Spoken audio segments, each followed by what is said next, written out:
U.S. Department of Health and Human Services, they did a study is on childhood trauma. And it's predicted that even then, 2015, that 9 out of every 1,000 per capita of children in our nation before the age of 16 will experience one traumatic event. 2/3 of our children.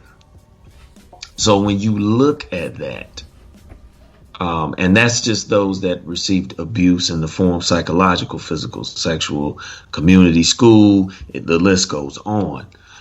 But when you think, you have to understand that there might be some of those individuals that see this trauma or violence. We don't know how often. We don't know how often it goes unheard.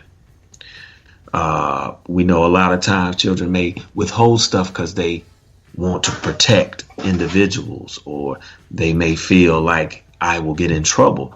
So we have to understand with trauma at early ages, there are so many things that we don't know that individuals may be dealing with.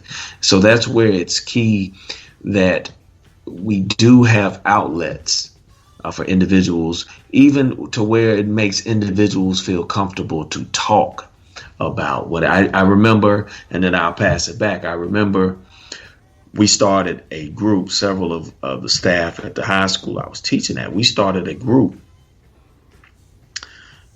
The initials of the school was HPC, and we called it HPC Cares.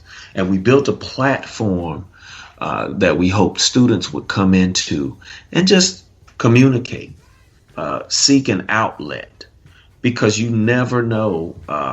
Like I say, so many things go unnoticed. You never know what people are dealing with, what they're struggling with.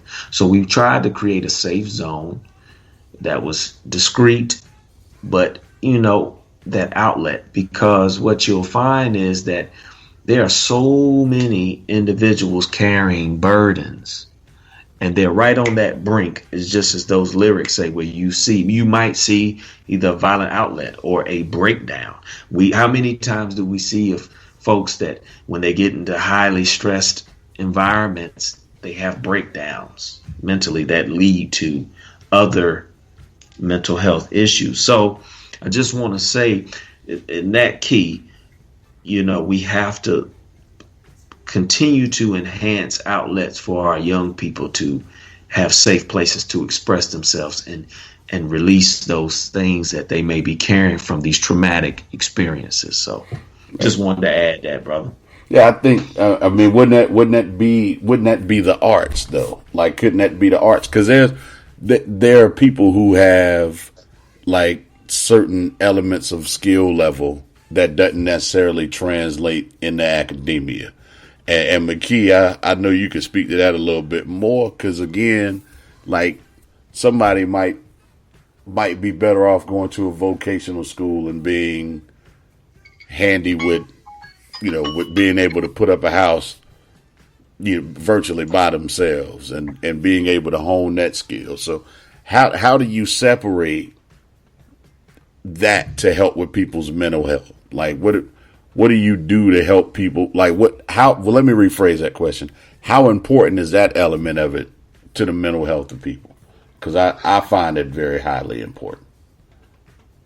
Well, it's interesting that you bring that up, D, because I'm actually an instructor at a community college here in North Carolina in just that kind of program that is under the compensatory education funding source to really seek out for citizens that may have had some of these complications in high school to choose either to diagnose a career or a college pathway for them.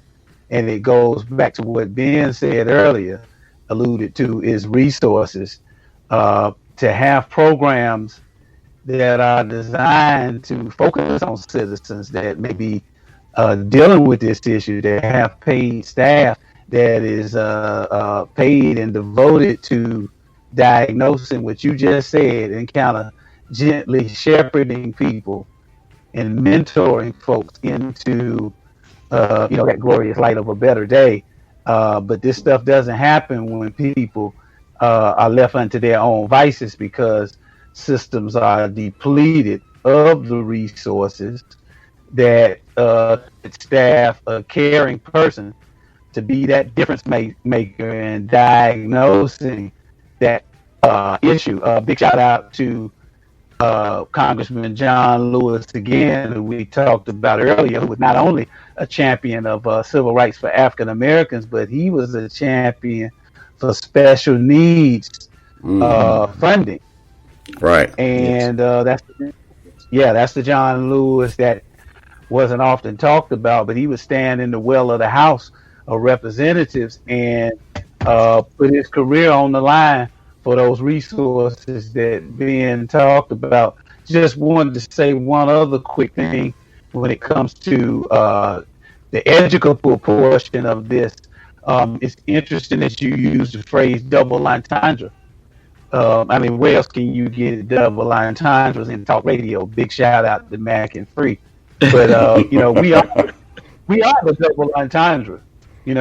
That's defined as a word or phrase that has two different meanings. Hopefully not indecent, but we're all the tale of two cities, metaphorically. Yeah. It just depends on what kind of environment you drop us in, which kind of determines which one blossoms and which one is recessive. So, Right. we need not discuss this issue as it's them over there, because for the grace of God, there go I.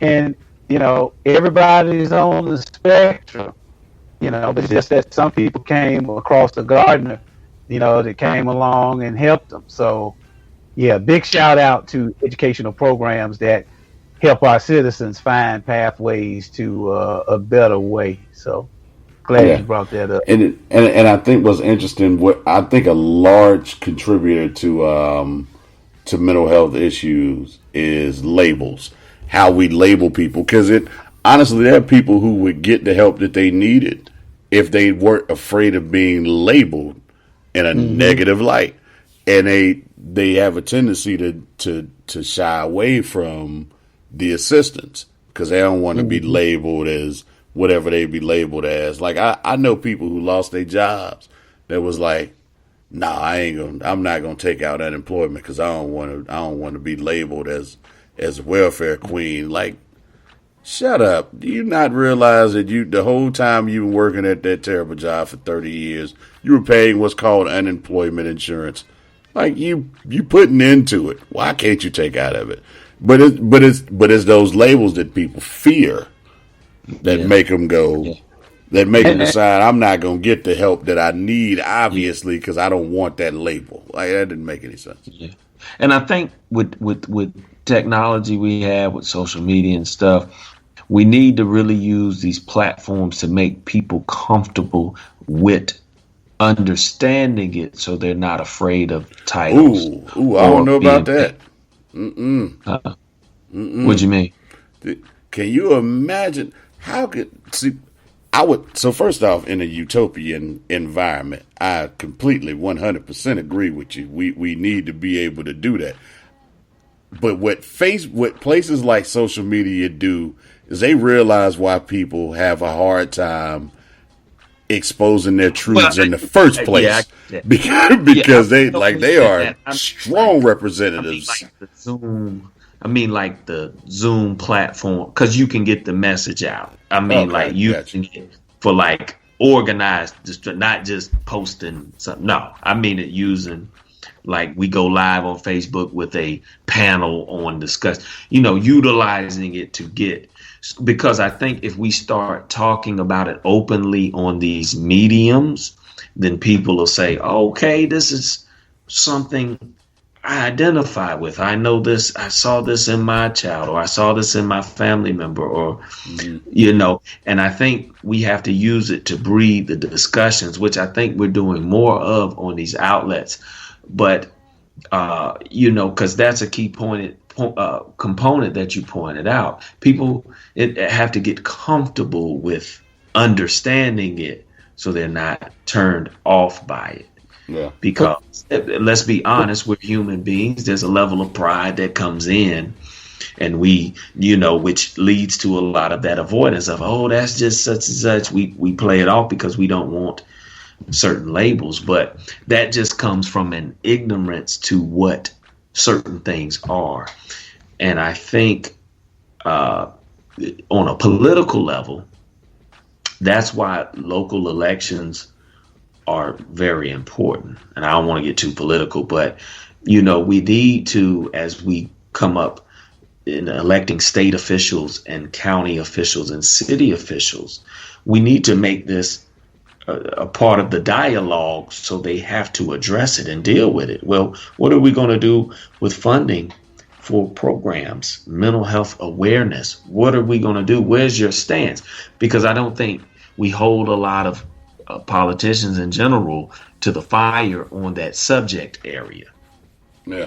Particularly things that indirectly affect it, like mental health, health insurance and stuff like that, or certain state funding for programs. But how accessible are those programs to everybody who needs them?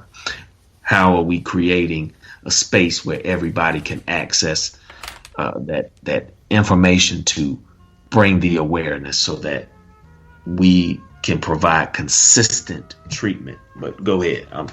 Particularly in a COVID-19 world, hopefully soon post COVID-19, we will. I'm willing. It doesn't take a grand prognosticator to guess that we're going to have record.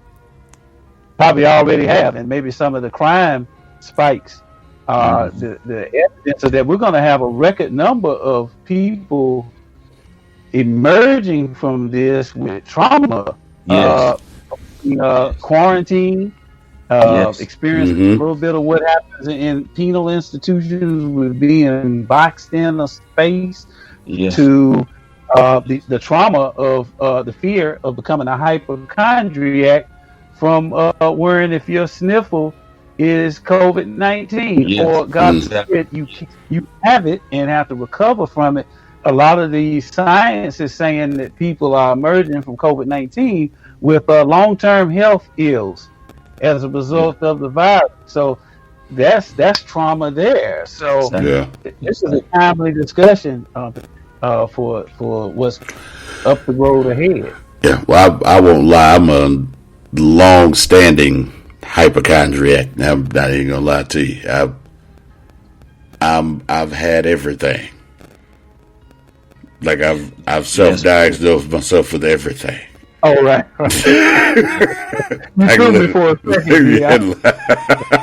Like I literally have sat down on the toilet and been like, "Oh my God, I got AIDS." Like I'm a hyper, like everything. Like if you start talking about what are some of the symptoms of AIDS, like fever, I'm like, oh, I'm getting hot. Like that's how my mind works. Like I start